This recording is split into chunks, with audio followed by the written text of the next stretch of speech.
Let's talk Supreme Court. The Kavanaugh hearings, I think most people would say they were a little bit of a circus. Were you surprised at the level of maybe animosity and shenanigans that went on? This is the fourth confirmation that I've covered, and there's never been one in the four that I've covered that's been like this. From the moment that the chairman started to speak that there were interruptions from the dais, there was clearly a coordinated plan to slow down or disrupt the confirmation hearings, but also in the audience. I've never seen that level of protesters. I mean, one after another. In the beginning, the Capitol Police, they did a great job, but it was almost as quickly as they could get someone out, the next one stood up. That continued for 4 days. So what was the point of that? I think a lot of people are asking that question now, and I would bet nearly everything that I have on this planet that not one vote changed to yes or to no from those hearings. You do need to have this open forum. The public deserves to see this person answer questions and to be publicly vetted. But you mentioned it being like a circus. Lindsey Graham at one point said, "I'm here to defend circuses because those are fun and you can take your kids." So there was a feeling across the board that it was really a lot of smoke and heat and fire, but I don't know that it informed a single vote. Well, and at least in a circus, there's popcorn and cotton candy. There was neither. There are no snacks inside the hearing room. No, it just was a complete waste of time and money.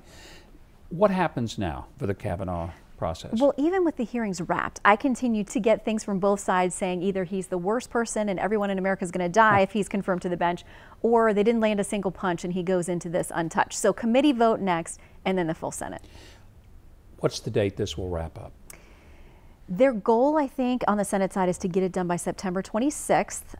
The court is back in session, officially hearing arguments October 1st.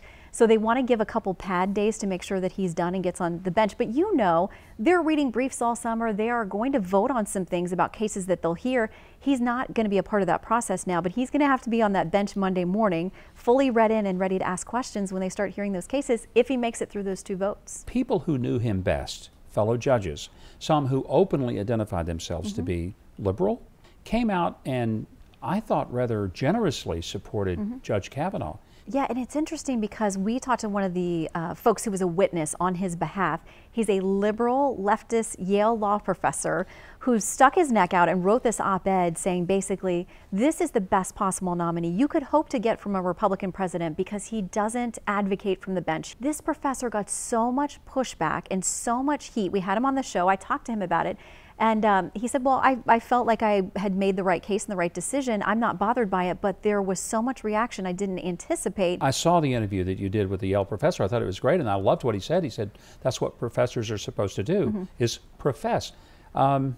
People seem to want to say we need a conservative justice, we need a liberal justice. Don't we just need somebody who is neither conservative or liberal, but who says this is what the Constitution says, I'm going to look at the text, and I'm going to try to play it straight down the line.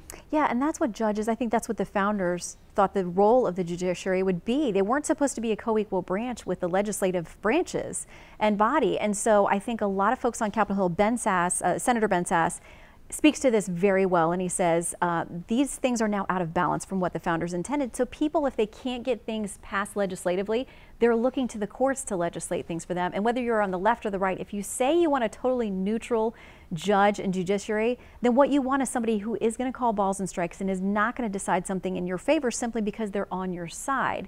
And that's what a lot of folks have said about Kavanaugh. He was asked at the hearing, have you ever authored a decision that you disagreed with or that upset you? And he said, of course I did. Because if you're not legislating from the bench, if you're not coming to it with a certain agenda, you are just reading the law as it's written. And he said, it's not my job to rewrite it. That's for the legislative body. If folks don't like it, go lobby there. There's been a lot of controversy over the New York Times editorial by the anonymous op-ed writer.